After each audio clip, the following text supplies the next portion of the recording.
And it's not just the satellite intelligence. It is human intelligence, spies. It is cyber intelligence. It's all sorts of different things to paint a mosaic picture of what Israel is up to, because we can't take them at their word. We don't take any nation state at its word, but in the context of the conflict that you guys were just describing in the previous segment, the stakes are really high. And so it becomes important to look at not just what are the officials saying and what are they saying to us in private, but to look at their military exercises. They were doing mid-air refuel exercises, which is what you would need to do if you were going to strike Iran, because the distance from Tel Aviv or from Israel is far enough that they couldn't make it with one fuel tanker.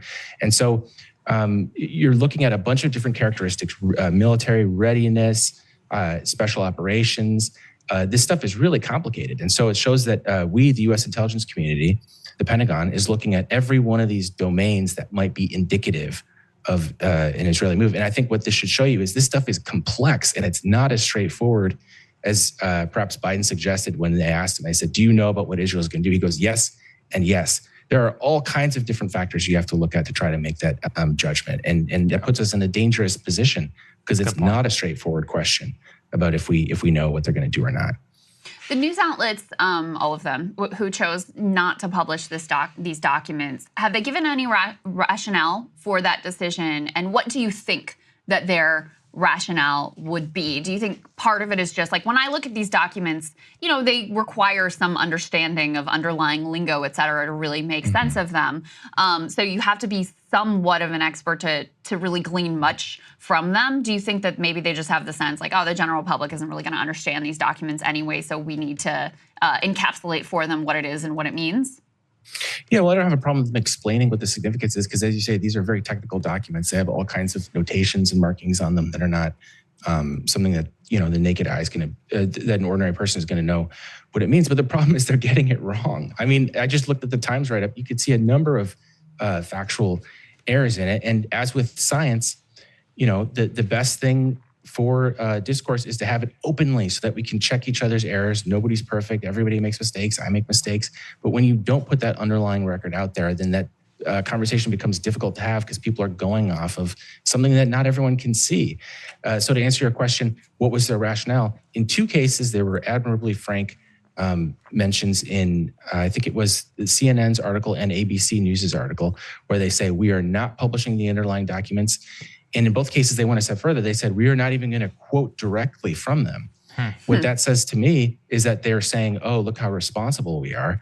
And that's an unhealthy place for the media to be, to see itself as an adjunct of the national security state. I don't think it means that I don't care about the country, that I'm publishing these things. My own view is it's already out there, guys. I mean, anyone can see it on Twitter. It's like we're engaged in this theater of acting like, oh, by withholding this, somehow we're helping the secrecy, we're helping the task of the U.S. military, which is just absurd. So I think that all of this is an outgrowth of what I talked about last time I was on the show, about the J.D. Vance dossier and the media's perception that it is deputized into some kind of national security responsibility on the part of the federal government, which I think is really unhealthy for the media to see itself as. Yeah, I remember, so when we had the Discord leaks, that was another thing. Is you were getting to it very much what you talked about. We settled on quoting from them because I think, like you said, that's very important. At that time, there was still like some consternation around whether that would have actually like endangered troops, because it wasn't as public as the one you're talking about. But as you said, if it's actually 100% out there, it's out there, and it's not just media outlets that have it, then you're not doing anybody any favors by just towing the line for the national security state. That's what I think is really important.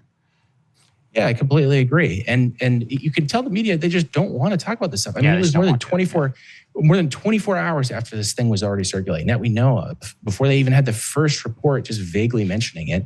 Yeah. My editor and I were able to verify the authenticity of it based on the source in the intelligence community within about several hours. And, I hope I don't have better sources than the New York Times and the Washington Post, because we're in real trouble if those guys just don't have anybody. So I'm guessing they could have done this all more quickly, but it seems like there was only any motion after my story and Axios's story came out, and it sort of became untenable to pretend it wasn't happening anymore. But this view that the media is separate from the rest of the public that's seeing this stuff unfold on social media is just indicative of this, very unhealthy self-image that I think that the press has.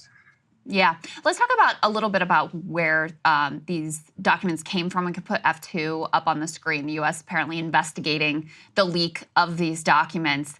And, I also think that this reveals a little bit, too, because it's obviously not that the New York Times and Washington Post never publish leaks out of the national security state. It's just usually those leaks are authorized leaks of things that those groups want out to the public.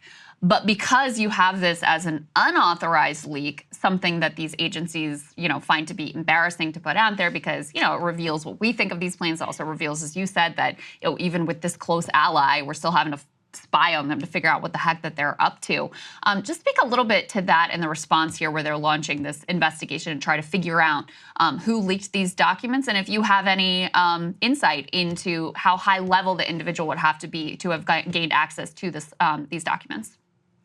My understanding is that, I don't think this has been reported yet, is that the sense of the investigators is that this must have been a relatively low-level individual, similar to Jack Tertiera, the U.S. airman that was responsible for the Discord leaks. That's kind of the preliminary assessment right now. But certainly the view that this was an insider within the U.S. intelligence community. I've seen a lot of speculation about, where this might have come from. I mentioned before some of the errors in reporting. I've seen again and again it asserted that the possibility that this was from an Iranian hack, which is absurd because these are top secret documents which live on a server on a system called JWICS, the U.S. military intelligence system, which is air gapped. So by definition, it couldn't have been hacked. It's not connected to the internet. And that's something you can tell at a glance. Anyone who understands how the top secret system works knows that these things are put in SCIFs, secure compartmented information facilities that are not in any way connected to the internet, that you have to physically go into a vault to look at that's cordoned off from the rest of the world. So the fact that the media is getting these very basic facts wrong is both embarrassing and a reminder of how important it is to be vetting the records that their claims are based on, because this is elementary stuff. I'm not trying to just ding them on the errors that invariably occur when you're reporting on something in real time. That's unavoidable. But to say this is an Iranian hack just misunderstands the very basis of how the U.S. intelligence system even works. Well said. Ken, thank you so much for sharing with us your reporting. Tell people how they can follow you and support your work. We run a Substack, and that's at kenklippenstein.substack.com. Excellent. Always great to see you, my friend. Good to see you, man. Good luck with that next visit from the FBI. You and that guy. You and that guy are going to be buddies. It's fine. Yep, I'll put out some coffee for him. You got to record it. That's exactly. I got to get a ring camera this time. So everyone can see. Just memorize lawyer. I have nothing to say. Listen, I just have to say you have some balls, my friend, and I really respect the hell out of you for it. So, all right, take care, Ken. We'll see you soon. Bye, all. Hey, if you like that video, hit the like button or leave a comment below. It really helps get the show to more people. And if you'd like to get the full show ad-free and in your inbox every morning, you can sign up at breakingpoints.com. That's right. Get the full show, help support the future of independent media at breakingpoints.com.